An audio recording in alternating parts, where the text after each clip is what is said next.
अरे मैया तू इन गोपिन को विश्वास कर रही है? तेरी सौगंध खाए के कहूं मैया, मैं तो जेवनाए जानू इन गोपिन को घर कौन से मोहल्ला में, कौन सी गली में, मोकू कहा मालूम। मैं इनके घर कबू नहीं गयो मैया। जे झूठे ही मेरो नाम लगा रही है, झूठो ही दोष दे रही है मैया, तू इनको विश्वास कर रही है? इनको पतियारो करे ये तस्कर में साह, चोर नाम मेरो धर्यो मेरो होन न देंगी ब्याह। अरे मैया ये चोर चोर करके मेरी बदनामी कर देंगी, फिर देखियो कोई मेरो ब्याह नहीं करेगा। तेरी सौगंध खाऊं मैया, मैं इनके घर गली मोहल्ला को नहीं जाना। मैया ने कह दी, नहीं देखी बहन, मेरो लाला मेरी सौगंध खा रहे हो, मैं विश्वास नहीं करूंगी। भगवान की प्रत्येक लीला अपने भक्तों को आनंद प्रदान करने के लिए है। कई नाना प्रकार की लीलाएं ठाकुर जी ने करी हैं, अनहोती अनहोती लीला करें महाराज। अब ये जो भगवान ने माखन चोरी की है ब्रज के अंदर, ये बड़ी विचित्र लीला है। लेकिन माखन चोरी का जो आध्यात्म भाव है वो कुछ और है। आध्यात्म भाव ये कहता है कि भगवान श्री कृष्ण ने किसी के घर में दूध दही से निकलने वाला मक्खन जो मिट्टी की मटकी में रखा जाता है उसे नहीं चुराया। उसकी चोरी ठाकुर जी ने नहीं करी। उसकी चोरी क्यों करेंगे? उनके घर में ही बहुत है माखन। तो फिर मक्खन तो चुराया? बोले हाँ बिल्कुल चुराया। तो कौन सा मक्खन चुराया? तो एक श्लोक के माध्यम से ये भाव प्रकट होता है। ब्रजे बसंतम नवनीत चोरम ब्रजांगनानां चदुकूल चोरम अनेक जन्मार्जित पाप चोरम चोराग्रगण्यम सततम नमामि। कहते हैं ब्रजे बसंतम, ब्रज में वास करने वाले भगवान श्री कृष्ण क्या करते हैं? नवनीत चोरम। नवनीत माने मक्खन चुरा के खाते हैं। श्लोक तो कह रहा है कि नवनीत मक्खन चुरा के खा रहे हैं, लेकिन आध्यात्म भाव बता रहे हैं कि नवनीत क्या है?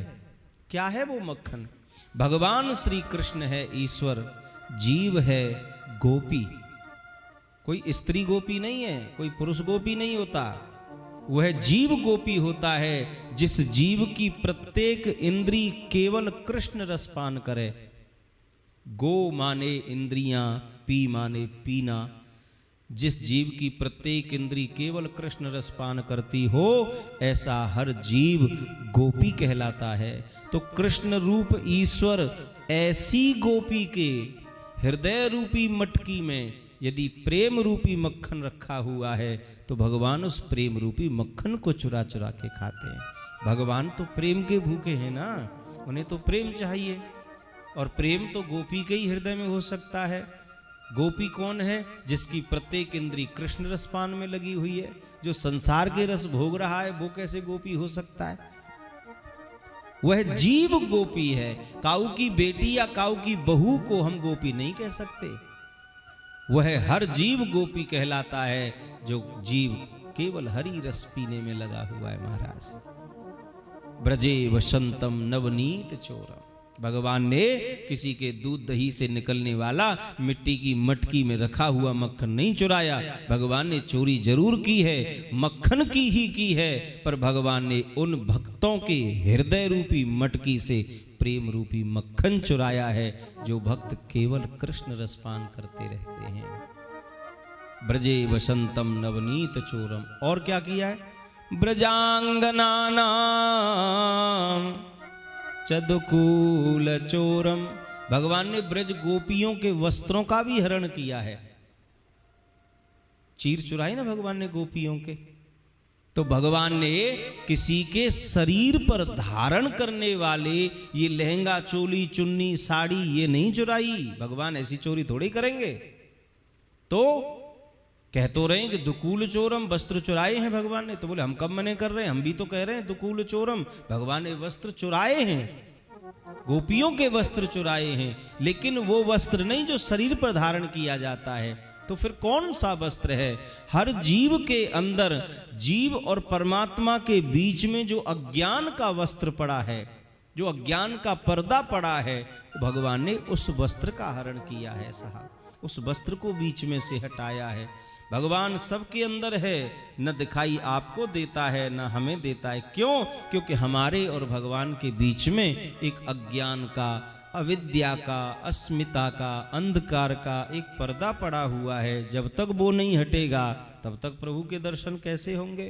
तो ठाकुर जी ने वस्त्र जरूर चुराए, पर किसी के शरीर पर धारण करने वाले वस्त्र नहीं। भगवान ने जीव और ईश्वर के बीच में जो अंधकार का, अज्ञान का पर्दा था, उसे हटाया है, उस वस्त्र का हरण किया है। और इतना ही नहीं, इसके बाद भी ठाकुर जी ने कुछ और किया। क्या किया? अनेक जन्मार्जित पाप चोरम, वाह, चोराग्रगण्यम सततम नमामि। भगवान ने जीव के, उस जीव के, उस भक्त के, उस गोपी के अनेकों जन्मों के कमाए हुए पापों का भी हरण किया है। केवल मक्खन चुरा चुरा के खाया इतना ही नहीं, केवल वस्त्र चुराया इतना ही नहीं, भगवान ने तो भक्त के हृदय से जन्म जन्मांतर के जो कमाए हुए पाप की गठरी थी ना, वो भी चुरा करके भगवान ने स्वीकार किया है। वो सबसे बड़ा चोर है। इसलिए चोराग्रगण्यम सततम नमामि, उन चोरों के सरदार भगवान श्री कृष्ण को हम बार बार प्रणाम करते हैं। और ये ऐसो चोर है महाराज, या चोर को सब अपने घर बुलावे, सब बुलावे महाराज।